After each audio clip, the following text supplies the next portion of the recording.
Chef Boyardee, cooking the chicken and the open fire out of the park. Many of these, I want to thank Maurice for contributing some of his photographs, and most of them came from my own personal collection. I'm going to use these all for blackmail, I think is what I'm looking for. There we are, lining up for the waterfall. The chap back there in the red sweater with the goatee, whose name I can't remember, was followed into the lot by a highway patrolman who explained to him that the event didn't start until he got to the start-finish line. He got into some cockamamie story and got off without a ticket. Now that is Jim Hall describing the length of something. We don't know. Whatever it is, it's that long. Okay, next. In 1982, we were in Moines, Illinois with Mark and Becky Grimm. Our guest speaker was Don Sherman, the editor of Car and Driver magazine. And we had special awards that year that were given to us by Hot Rod and Fire Driver magazine and Carcraft. We went up sort of beat them over the head. They said we never give door prizes to car clubs who would go broke. So we just sort of camped on their front stairs and said we aren't leaving until we get something.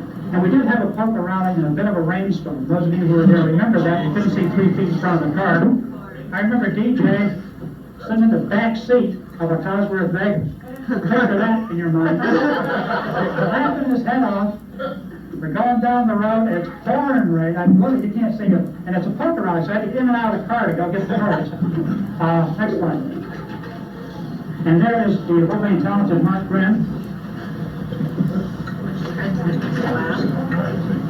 Chap you see there, again, whose name I don't recall, and his partner brought their car from Fresno, California. They were on their way to the National SCCA. Rick Quinones and his Rick Quinones, right. And he was the Solo 2 champion that year, yeah. SCCA. He came out and kicked everybody's butt so bad that it was really pathetic. And never came back. That was it. He just did it once. His own dog and laughed. Yeah. Well, Doc Dockery is another story. We don't have any pictures of Doc Dockery, I don't believe, but that in and of itself is a whole. That's one of the legends of Cosworth Vegas. Here we see a group of unlikely-looking characters. Some of them I sort of recognize. The chap in the center I recognize, and everyone else I have no idea who they are. That fellow sitting down there with the bottle of who would that be? I see Jack Milton. Isn't that Jack Milton on the right? No. Dylan on the end. Pardon? Is that Dylan on the end? Mike Dillon. Mike Dillon on the far left is Mike Dillon. And Keith Weissman on the Is that Keith there over on the right-hand side? Yeah. Well, he sure has changed too. Next slide. In '83, we're in Dallas, Texas, with Park and Gene Kirby as our host. I managed to run that meeting too. And it was the first year for Cosworth drag races. Park said, we're going to have drag races. You come to Texas, he says, you got to drag race down here, boy. He says also, he says, son, he says, in Texas, everything, you can tell everything's big. Well, actually, everything's shorter down here. So we went to an eighth of a mile track. Let's take a look at that. There is Mark Kirby. You had hair then too. And there's the quality end with the welcome to CVOA sign up front of it. And there's some cars lined up to, I think, those are treasures. Interesting wheels. I think those are 14-inch wheels on it. This is Jerry Bailey's car from Manhattan, Kansas. Someone said they saw it. Who said they saw this car not too long ago? Tomball, Texas. Was it running? It's in a car lot. Has the same chrome wheels on aluminum wheels. And there they are going down the Texas Raceway on the 8th mile track. That was really a lot of fun. To do that, we went up to the end and made a sharp U-turn and came back down and start finish line. People just love that drag race, and hopefully we can find another spot somewhere in the future so we go out and do the same thing. Next. Another strange thing happened in Texas. Well, we had these Mexican field trials.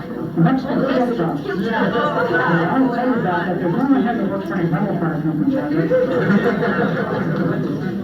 We won't tell anybody about that.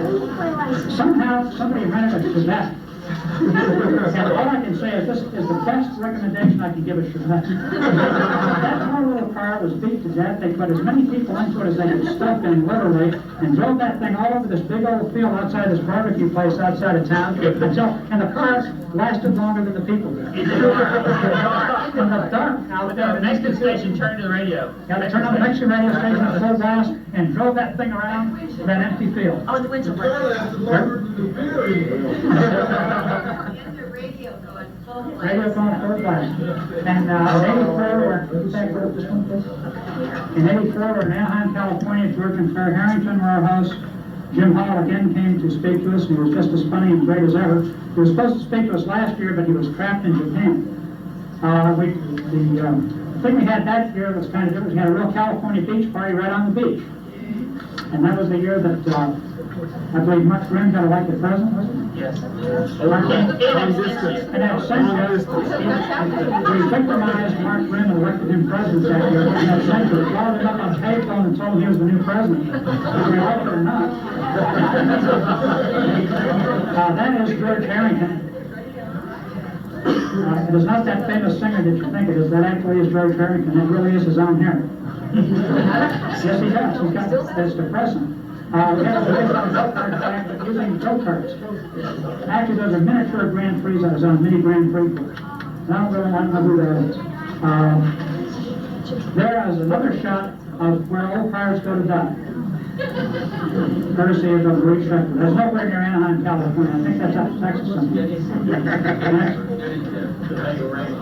That is a car that I used to own with my wife driving. We called Orange Shooters. And it was a real pretty car. Had a 5-speed in it. Don't like it so much. He had a friend of mine drive it back, Pat Brogan, drive it back to Indianapolis, and the guy got 60 miles out of town, the 5-speed froze up on it. That's all I say about 5-speeds. Next. There again is Maurice. Maurice won so many trophies that year. I don't know how he got himself and all of his trophies into his car. He had all these great, big, enormous trophies and prizes. He sort of won everything in sight. He had to drive back to New He York. did such a good job that when he got home, his mother baked him his favorite cake, and here he is eating. Maurice, eat Maurice. How come you never call me? Maurice, I never called your mother. What's wrong? Did I do something wrong, Maurice? In 1985, in Indianapolis, Indiana, hosted by Bob and Stacy Chin. Our guest speaker was Jerry Sneeva. And the laps around Indy, that was really the highlight of that run there. You see the next slide? And that there, no, that's not lapping Indy, excuse me, next. That's a joke slide, that was a joke. There they are lapping Indy. And as I understand it, there was supposed to be a 50-mile-an-hour speed limit, and that lasted for about 10-12 seconds. And everybody just went out and put their foot in it, drove around, and just went crazy and had a lot of fun. The road started, had to miss that. Next slide. In 86, we were in New Bedford, Massachusetts. Hosted by Dan Chippa and Meredith Person. Our guest speaker was Roll Paddock, the editor of Automobile Quarterly. And that's when we really started beating on Automobile Quarterly to do something on the positive thing. It's only taken 5 years. Now, this was the memorable hop in the ditch. This was the most memorable event. The hop in the ditch, quarter-mile driving event. Now, I want to tell you, Dan, that no one has any pictures of this. Because we gave you our word we're not taking pictures of it. But those of you who were there know what this is all about. It's rained a little bit, and you know how it is when you get enthusiastic in the rain, you got a lot of horsepower at the rear wheels, because it's kind of like, well, I don't want to say any more about that. Let's get on to the next slide.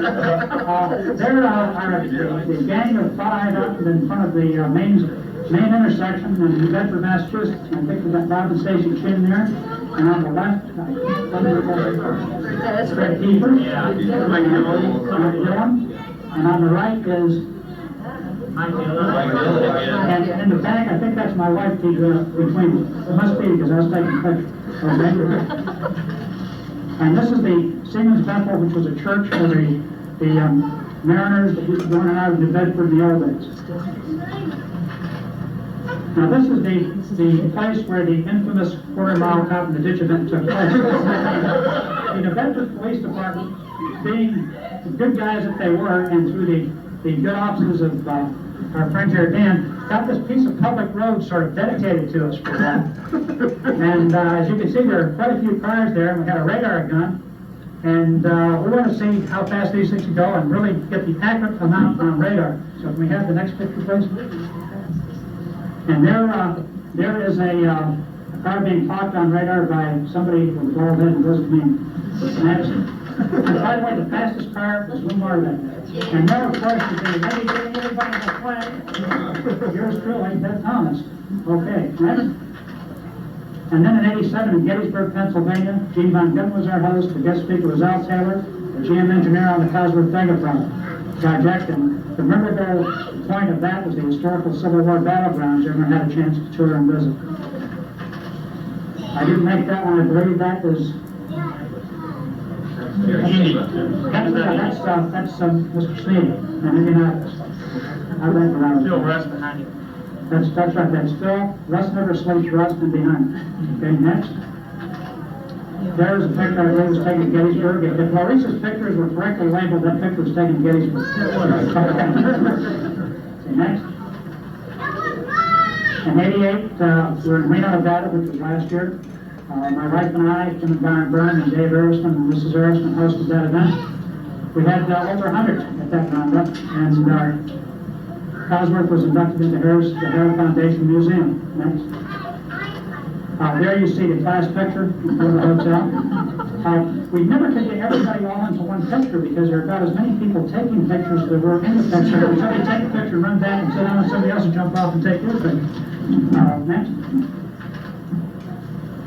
And there are all the little Huckleberries all in a row of various flavors and descriptions and sizes. And that was out in front of Harris Museum. No, that was at the racetrack when we went up there and kicked the butts of the locals there in Reno. We thought they had some real hot shoes. Next. There you see some people walking along, some of the judges in their infamous Reno Roundup t-shirts. We did let people know we're in town. There's another big car event in town that weekend, pretty much one of the 50s and 60s cars. And we wanted people to know what we were connected with. And what's this? This, by the way, is going on the cover of the National Enquirer.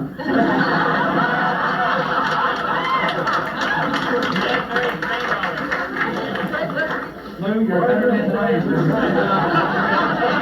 I want to get a few copies of it. Do you want the prints or do you want the negative? Okay, next.